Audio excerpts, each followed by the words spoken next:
Indiana News Desk is made possible in part by Maller Grodner Attorneys, providing legal services to clients and the community. Understanding, expertise, results. Bloomington and Indianapolis. LawMG.com. IU Center for Rural Engagement, extending IU Bloomington resources to improve Hoosier lives in partnerships with communities and organizations. Rural.indiana.edu. Smithville Fiber Internet Security Solutions and Voice in Southern Indiana. More information at smithville.com. Bunger & Robertson Attorneys at Law, utilizing 75 years of experience, knowledge, and resources to help individuals and families recover in personal injury matters. Information at lawbr.com. And by WTIU members. Thank you. Coming up on Indiana News Desk.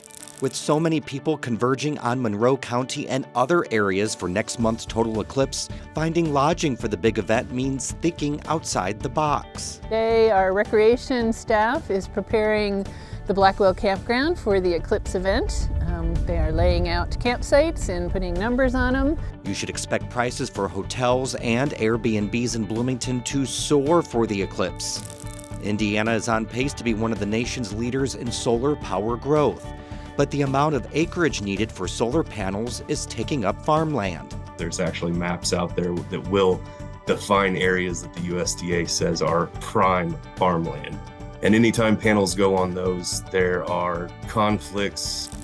And Bloomington residents are divided about a proposed development on the city's southwest side. We'll have these stories plus the latest news from across the state right now on Indiana News Desk.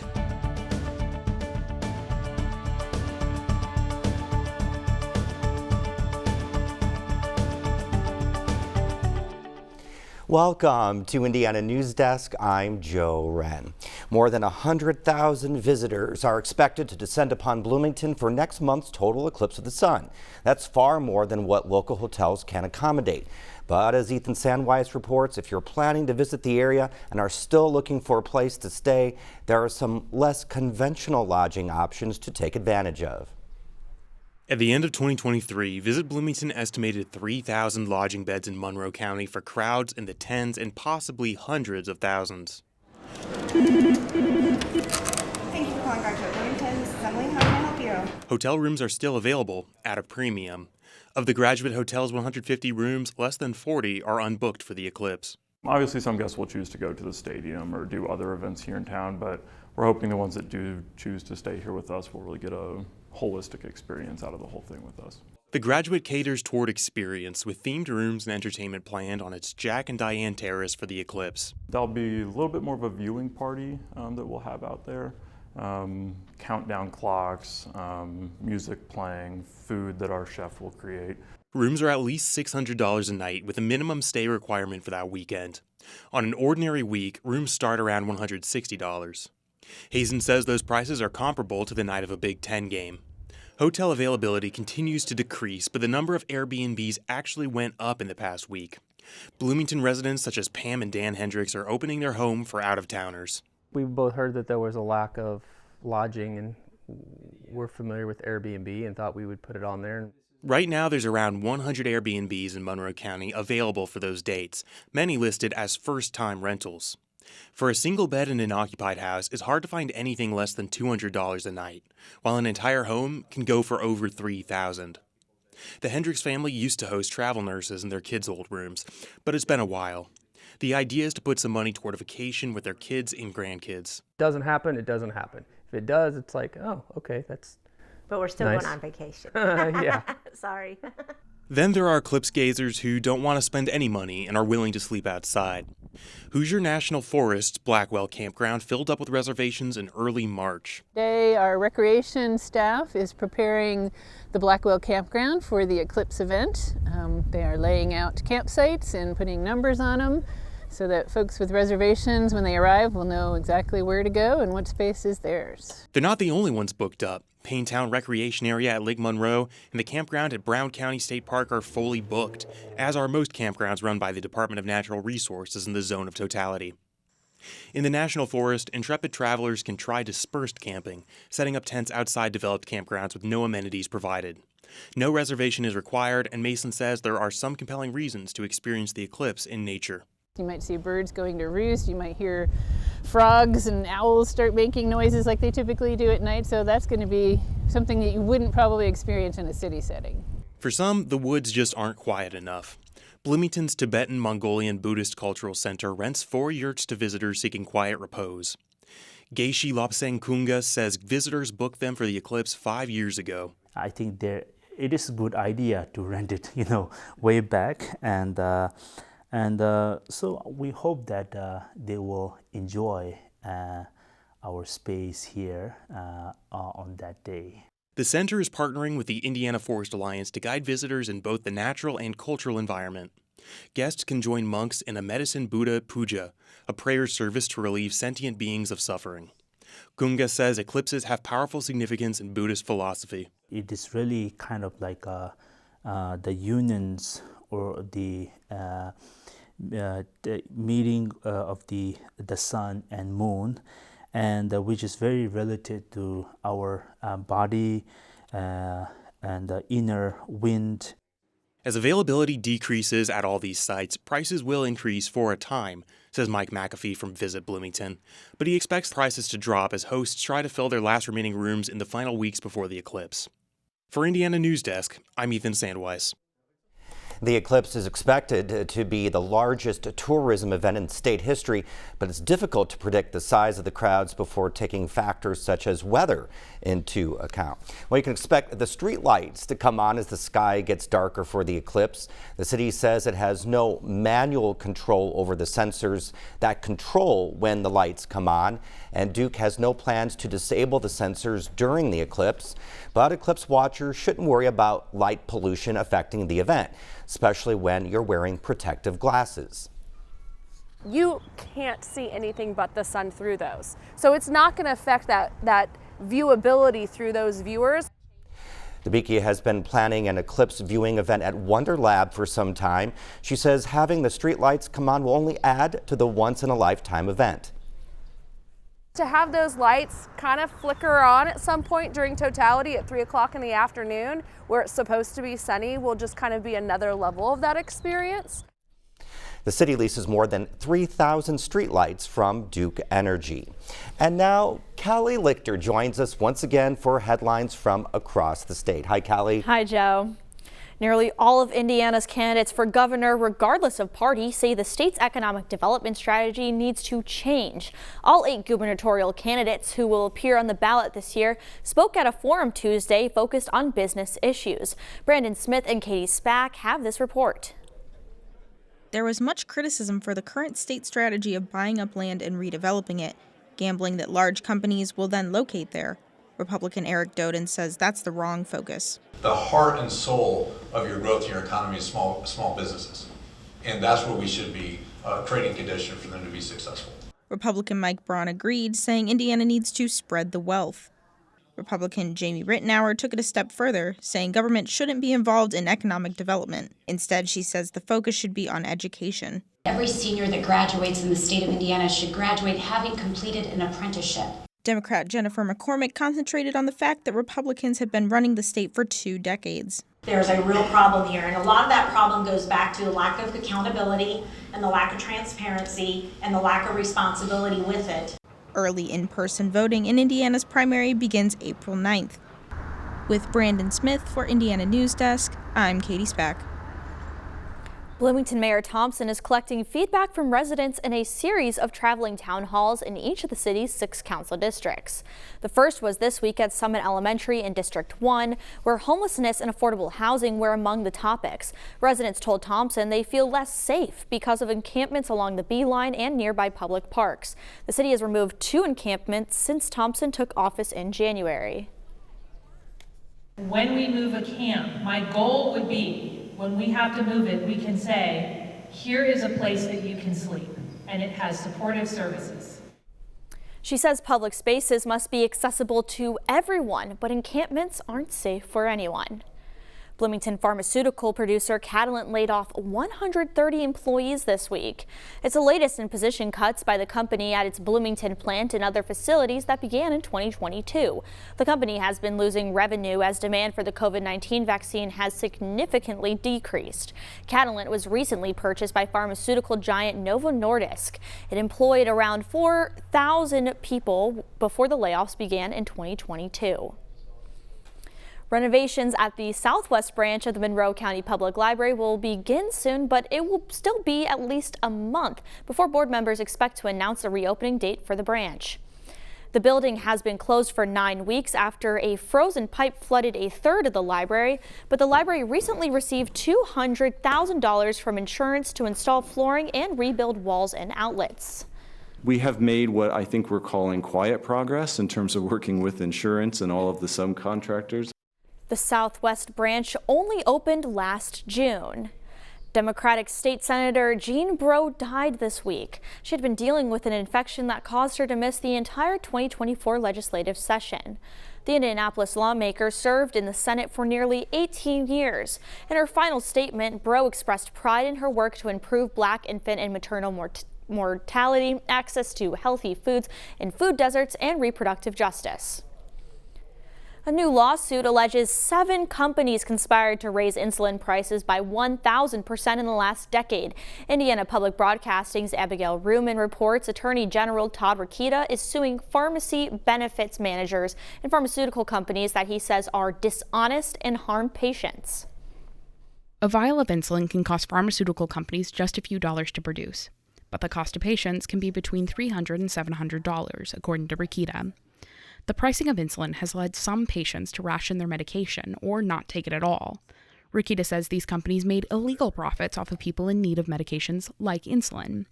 We cannot find any reasonable way that insulin should cost this much in this day and age after 100 years of profit. Rokita says there will be lots of legal maneuvering ahead, including possible attempts to move the case to federal court or group it with similar lawsuits filed by at least 9 other states. He says by suing the companies, his office is enforcing the state's Deceptive Consumer Sales Practices Act and antitrust laws. For Indiana Public Broadcasting, I'm Abigail Ruman. A new law changes the way Indiana gaming enforcement is funded, and Democrats say the shift will choke off and defund the state gaming police. Previously, the Indiana Gaming Commission could use fines and penalties it collected from casinos to fund its enforcement actions. Now, money from the state budget will be sent to the commission. If it needs more, the commission will have to request funds from legislators. And for what? What has gone wrong? What problem is being solved? What public policy is being advanced? Apparently, we just think the Gaming Commission's been too hard on the gaming operators. They've been too mean to them. The funding change comes after 3 former Republican state lawmakers have pleaded guilty to federal crimes in recent years related to a casino operator barred from the industry by the Gaming Commission. Most consumers expect food costs to rise in the next year, according to a new report from Purdue University. The February Consumer Food Insights report says 64% of people say they expect food prices to go up in the next year. That's despite food inflation dropping to 2.6% last month. People's optimism might be a little bit low, so I would expect we'd still see people predicting food prices to continue to rise since that inflation level is above 0. And Joe, the survey shows those who expect high food prices in the future tend to eat out less. All right, thanks, Callie. Coming up next on Indiana News Desk. Bloomington residents are divided over a proposed development that could add around 4,000 homes to the city's southwest side.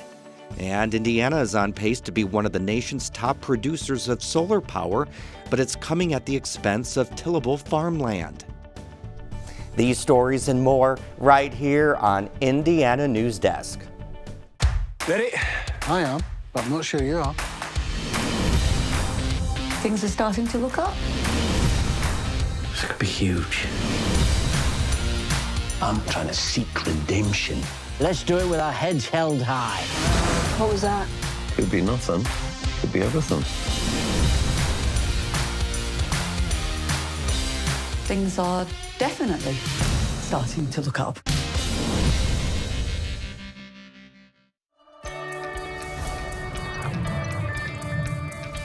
The way humans make sense of the world is through stories.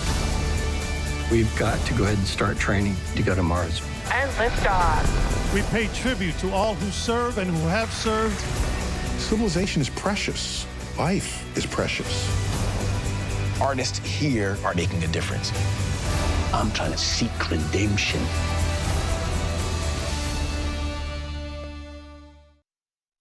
Welcome back to Indiana News Desk. A massive proposed housing development on Bloomington's southwest side is moving forward. Lucas Gonzalez reports this comes despite pushback from residents near the project site.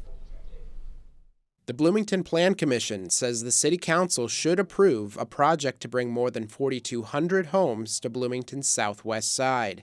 Commissioners voted in favor of the Summit District project, which is proposed for a 140-acre site north of RCA Community Park. But residents who live near the proposed development site largely oppose it. The density is too much. The only developed road into this right now is Weimer Road. So what are you going to do to ensure us, the city, that we're going to be okay? Our road can't handle this. Those who live on Weimer Road worry the project will bring more traffic than the area can handle. Some say Weimer Road floods often and worry this development will make the problem worse. There are consequences for these actions. We, the public that live downstream, are seeing this water go through. Anybody that's downstream, they're going to be hit. Others say the project helps address the city's housing needs. The current housing system favors property owners, excluding from this conversation the voices of those who are seeking housing. The power differential is at the heart of our housing crisis. The project is supported by several organizations, including Habitat for Humanity, United Way, and the Regional Opportunities Initiative. I strongly believe that people who work in our community should have the opportunity to live in our community. Solving the housing affordability crisis in our community will take a multi-level, coordinated effort. For Indiana News Desk, I'm Lucas Gonzalez. City Council will have the final say on the project. It has about 3 months from Tuesday to vote on it. As Indiana continues a shift to solar energy, so too has the relationship between solar energy developers and landowners. Some landowners have been able to add an extra influx of cash to their operations by allowing developers to use their land for solar panels for up to 30 years. But one major group has been left out of many discussions of switching out farmland for solar panels, farm leasers. Clayton Baumgarth has this report. In the next 5 years, Indiana is expected to install 6.7 gigawatts of solar capacity, enough to power more than 5 million homes. If done, Indiana would become the fourth in the nation for solar growth behind only Texas, California, and Florida. But utility-scale solar farms need space to generate that kind of power, with about 7 acres needed to produce 1 megawatt of energy. And for years now, solar developers have been coordinating with landowners to get their projects on the ground. The money was fairly solid, but all the other things were not favorable at all. And, you know, that ground's out of production. Petty is a farmer who works and lives right in the middle of a large solar development in Fairbanks. He both owns and rents farmland to make his livelihood. Petty represents the 39% of farmers in America that rent their farmland and stand to lose out the most when solar developers come knocking. So far, he's lost 400 acres of farmable land to solar panels. As a renter, Petty lost out on farmland he uses to make a living and also didn't receive the financial benefits of working with a solar developer. I've definitely had to be more aggressive on buying ground that's come up for sale. Petty's parents were approached to host panels in their fields. His father said no when it was made clear that work would affect his topsoil. His mother, on the other hand, went all in. Ain't nothing hurts more than watching ground that you've farmed literally all your life, you know, that you put a house up right across from and thought you'd always work it, and now you're working the dregs. There are other issues that crop up too. As a heavy agricultural state, Indiana has much of what the USDA calls prime farmland based on soil quality and local weather patterns. And it's not just being able to grow good crops. There's actually maps out there that will define areas that the USDA says are prime farmland.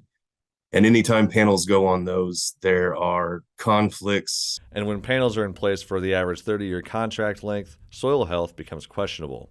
anytime you're looking at bare soil underneath panels, you are degrading the soil to the highest degree possible, creating potential erosion, losing organic matter, and at the end of the life of the solar panels, returning a really degraded, awful kind of situation to the landowner. Schmidt says that farmers and developers need to consider how the placement of panels in fields affects the growth of ethanol and food. The question is a trade-off of whether we would prefer to create the energy that goes to electrify our grid or the energy that goes to feed ourselves and provide the fuels that we currently use to get around. So with all these drawbacks to placing solar panels in farmable cropland, why do developers go after fields? Doral Renewables, the largest solar developer in the state with over $3 billion worth of projects underway, says they look at three things when targeting the right land. First is the level of sun the land receives. Second is the proximity to existing power lines to move the energy to the grid.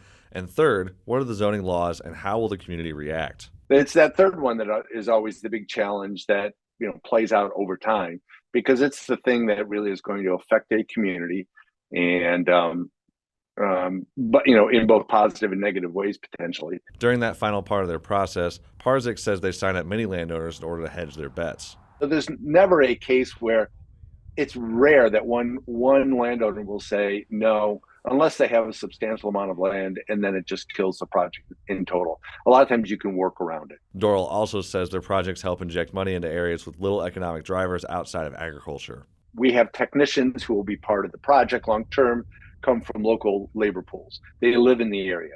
We continue to pump money into the area with people who have to come in and cut grass or fix panels or fix fences, plow roads, etc. So there is money coming in. It's tricky because at the end of the day, switching to green energy is something that many farmers agree with. I'm all for, trying new ways of, bringing in power, because Lord knows, we're going to run out at some point. But it feels a little bit like cutting off your nose to spite your face. That's where the Nature Conservancy comes in. Their efforts are focused on trying to help developers site land responsibly. I think the Nature Conservancy would be the first to say that not all clean energy projects are good clean energy projects. And that usually comes down to where they're sited. One of the ways they're doing this is through their Mine the Sun initiative, a project attempting to get developers to place panels on abandoned mines and brownfields throughout the state, pieces of land which are abandoned and not being used otherwise. We're identifying acres across the state where you don't have to move those acres out of traditional row crop agriculture, which is a priority for a state like Indiana. A major part of our economy is agriculture. They're also encouraging developers to look into agrivoltaics, a method which allows farmers to continue to farm underneath solar panels, as well as co-location. A quarter of that acre is the footprint of a wind turbine. Why not surround the rest of it with solar electricity? So trying to find the areas of the state where it makes sense to do co-location. Through efforts like this, farmers like Petty could have more farmland to make a living off of and more clean energy to keep our environment safe. For Indiana News Desk, I'm Clayton Baumgarth. Now, last year, 17% of energy came from renewables, but by 2040, utility providers want that number to be 65%. The Indiana women's basketball team will be hosting first and second round NCAA tournament games this weekend for second straight years. Pat Bean reports the Hoosiers are looking for a better outcome this season. Indiana didn't quite have the season it did last year when the Hoosiers won their first Big Ten title in 40 years and earned a #1 seed for the NCAA tournament. This year, IU finished third in the Big Ten and earned a 4th seed in the Albany 1 regional, and more importantly, a chance to host the first 2 rounds of the tournament. Anytime that you have an opportunity to play at home in front of your home fans, we really, like you said, we're not just excited, but really grateful. Indiana will face 13th seeded Fairfield Saturday at Simon Scott Assembly Hall. 5th seed Oklahoma will play number 12 seed Florida Gulf Coast in the second game. The winners will meet Monday for a spot in the Sweet 16. It's going to be a challenge no matter who we play. Indiana is hoping to have the services of All-American center Mackenzie Holmes, who, like last year, suffered a late-season knee injury. Last year, Holmes was hurt in the Big Ten tournament and didn't play at all in the NCAA opener. She was limited in the second round when IU was upset by Miami. This year, Holmes injured her knee in the last regular season game and played just a couple minutes in the Big Ten tournament. She's hoping the 2 weeks between the 2 tournaments gives her enough time to get healthier. I'm feeling much different than I was last March versus this March. I don't think I think I practiced maybe once or twice leading up to the Miami game. I'm now in practices doing pretty much everything, which is a great thing for me. And the team. Holmes leads the Hoosiers with averages of 20 points and nearly 7 rebounds per game. She was again named first team All-Big Ten, along with Sarah Scalia, who made 95 of IU's 242 three-pointers while averaging 16 points per game. This will be the 5th straight tournament appearance for the Hoosiers. They reached the Elite Eight in 2021 and the Sweet 16 in 2022. You get into this tournament, it's going to be hard. There's going to be challenges no matter who you play, whether first round, second round, and so forth. And so, I think we're prepared. We're excited. For Indiana News Desk, I'm Pat Bean. That's the end of this program, but our work continues online as we cover the news throughout the week at WTIUnews.org. Have a great weekend.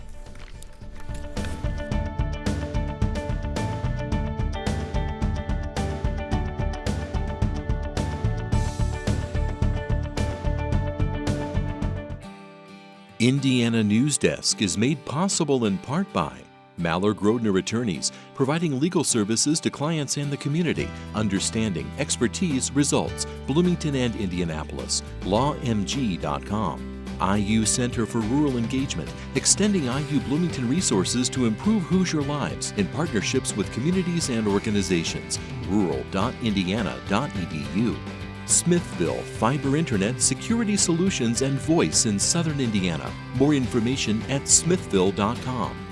Bunger and Robertson, attorneys at law, utilizing 75 years of experience, knowledge, and resources to help individuals and families recover in personal injury matters. Information at lawbr.com. And by WTIU members. Thank you.